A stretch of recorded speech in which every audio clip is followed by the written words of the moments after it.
Começa agora o programa Momento da Escola Dominical. Momento da Escola Dominical. Apresentação Moisés Rosa.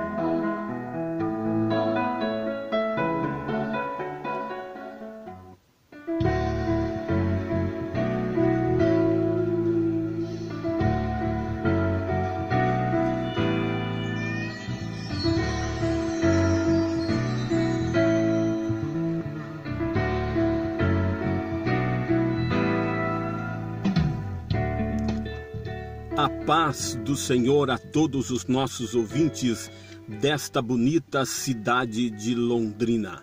A paz do Senhor aos nossos ouvintes que residem na Grande Londrina ou em alguma outra cidade do Paraná, do Brasil ou do mundo. Seguindo adiante com nossos estudos deste trimestre que tratam da obra da salvação. Jesus Cristo é o caminho, a verdade e a vida. Através da revista Lições Bíblicas, editada pela CPAD, Casa Publicadora das Assembleias de Deus, no programa de hoje faremos um breve resumo da lição 9, tratando sobre o tema Arrependimento e Fé para a Salvação. Bem-vindos ao programa Momento da Escola Dominical.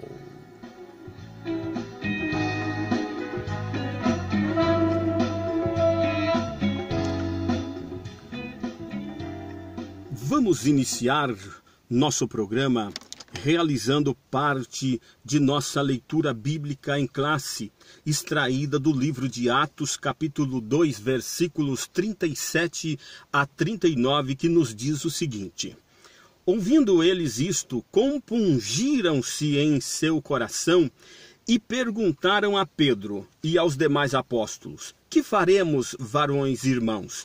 E disse-lhes Pedro: Arrependei-vos e cada um de vós seja batizado em nome de Jesus Cristo para perdão dos pecados e recebereis o dom do Espírito Santo.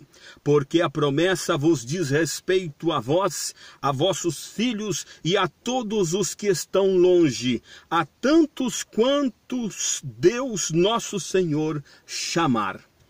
Em nosso último programa, falamos rapidamente a respeito do livre-arbítrio, que também é chamado de direito de escolha. O livre-arbítrio foi dado por Deus à humanidade através da pessoa de Adão, o primeiro ser humano do mundo. Se nossos ouvintes me provocassem a fazer aqui um juízo de valor a respeito do livre-arbítrio, eu diria o seguinte: o livre-arbítrio em si mesmo não é bom nem ruim, mas é neutro. Assim, tudo dependerá do que vamos fazer com ele e através dele. Adão usou o livre-arbítrio para desobedecer à vontade de Deus no jardim do Éden.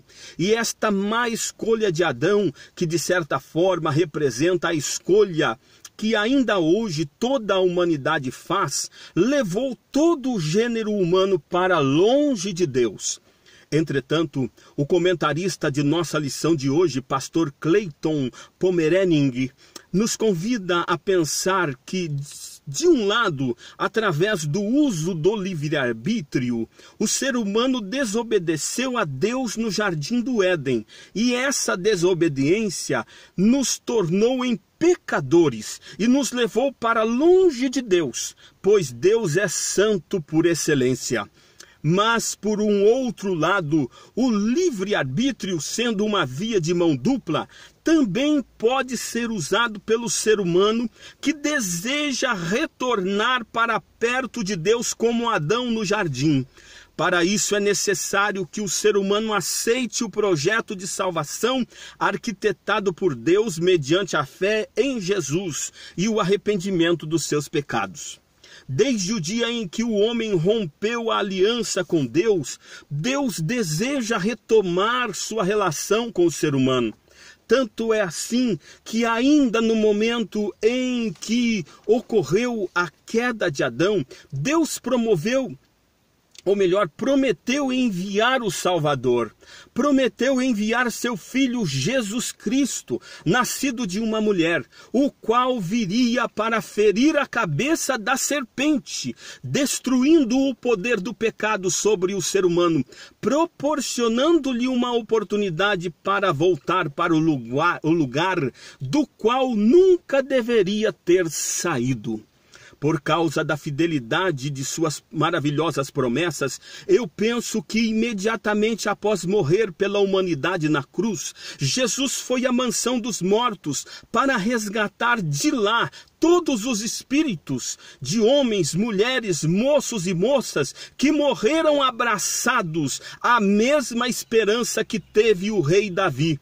Esperança essa expressa no Salmo 16, verso 9 e 10, onde Davi escreveu: também a minha carne repousará segura, pois não deixarás a minha alma na sepultura. Perceba que nesse salmo, Davi, que morreu quase 1000 anos antes de Cristo encarnar no ventre de Maria, no Salmo 16, referiu a sua própria morte ao mencionar que sua carne repousaria segura. E, na sequência do salmo, declarou acreditar plenamente na promessa de que Deus um dia enviaria o Salvador prometido a Adão, o qual haveria de retirar a sua alma da mansão dos mortos, que no salmo que lemos chamou de sepultura. Dizendo de uma outra maneira, para mim está muito claro que através do Salmo 16, versos 9 e 10, Davi expressou o seguinte: eu vou morrer e serei sepultado, mas minha carne repousará segura na sepultura, para onde me levarão? Pois quando o Salvador Jesus vier ao mundo para cumprir o projeto de salvação, irá ao local onde estará o meu espírito e o retirará de lá para o levar para o paraíso. Deste modo, enquanto o corpo físico de nosso Senhor Jesus Cristo repousava inerte no santo sepulcro, seu espírito prosseguiu com a obra que veio realizar na terra, ao conduzir os espíritos dos santos que aguardavam sua vinda, juntamente com o ladrão que salvou na cruz, e com eles inaugurou o paraíso, trazendo literalidade ao texto de Lucas, capítulo 16, versículos 19 a 31.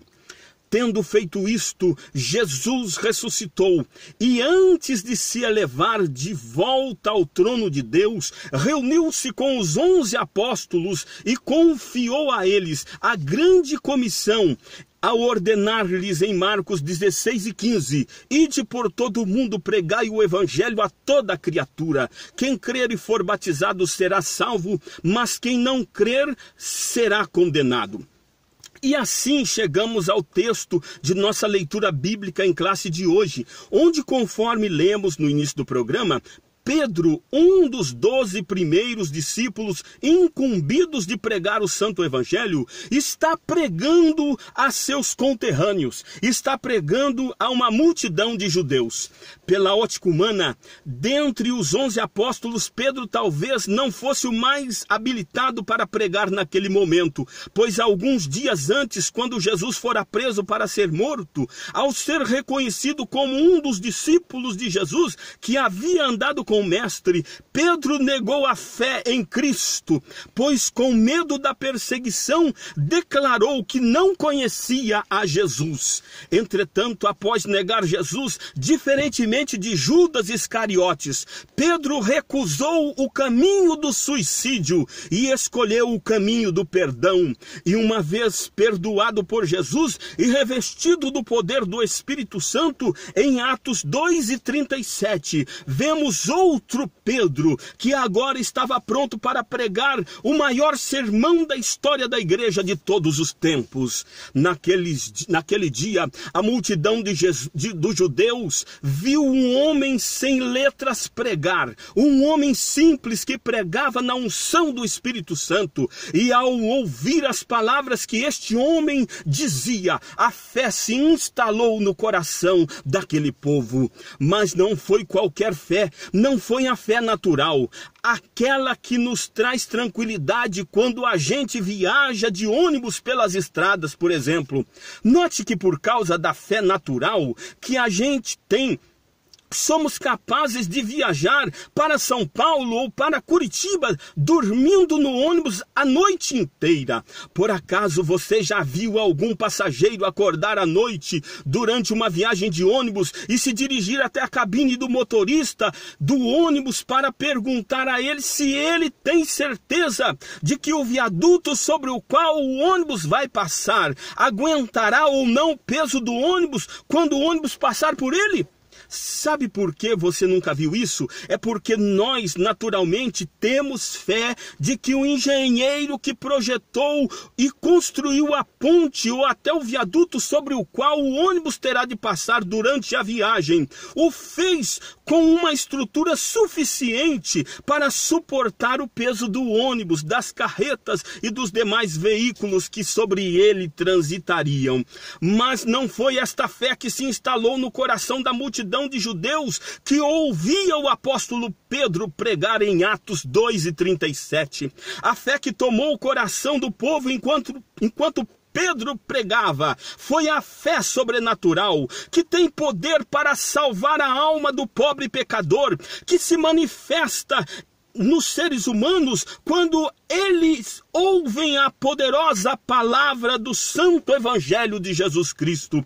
Só a fé sobrenatural tem o poder de resgatar o ser humano do poder do pecado. Só ela pode possibilitar o retorno do homem, da mulher, do moço e da moça, tal qual Adão no jardim do Éden, que se encontra longe de Deus. É a fé que muda a vida do ladrão, do assassino, do adúltero ou adúltera. É a fé que liberta a pessoa dos vícios e de toda sorte de pecados que destrói o corpo físico e nos torna inimigos de Deus. O comentarista de nossa lição nos lembra ainda que quando essa fé, a fé salvífica, se instala em nossos corações, mediante a pregação da palavra de Deus, ela produz um sentimento de arrependimento profundo e passamos a sentir tristeza sincera pelos pecados que outrora praticamos, conforme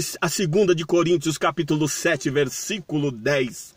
Atos 2:37 afirma que com a ação do Espírito Santo no meio daquela multidão de judeus, eles se arrependeram de suas más obras e perguntaram a Pedro: que faremos? Ao que Pedro lhes respondeu dizendo: arrependei-vos e cada um de vós seja batizado em nome de Jesus Cristo para perdão dos pecados e recebereis o dom do Espírito Santo. Concluo essas singelas palavras na expectativa de que agora mesmo Deus alcance o teu coração, o coração do nosso prezado ouvinte, e que você possa ouvi-lo clamando por seu nome para se reaproximar dele, por Cristo Jesus nosso Senhor. Vamos orar.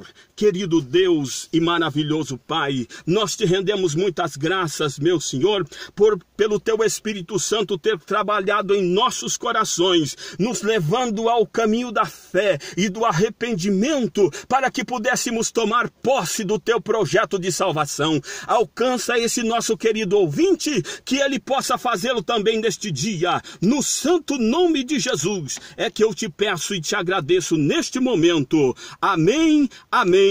Graças a Deus.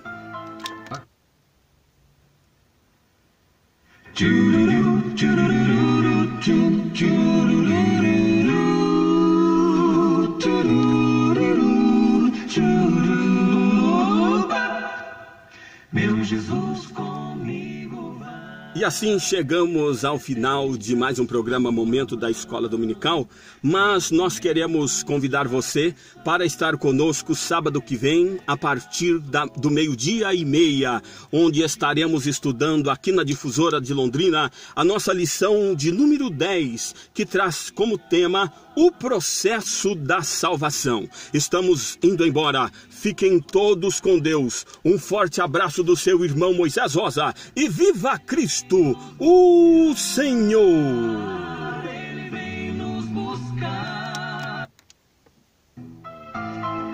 Acabamos de apresentar com Moisés Rosa Momento da Escola Dominical.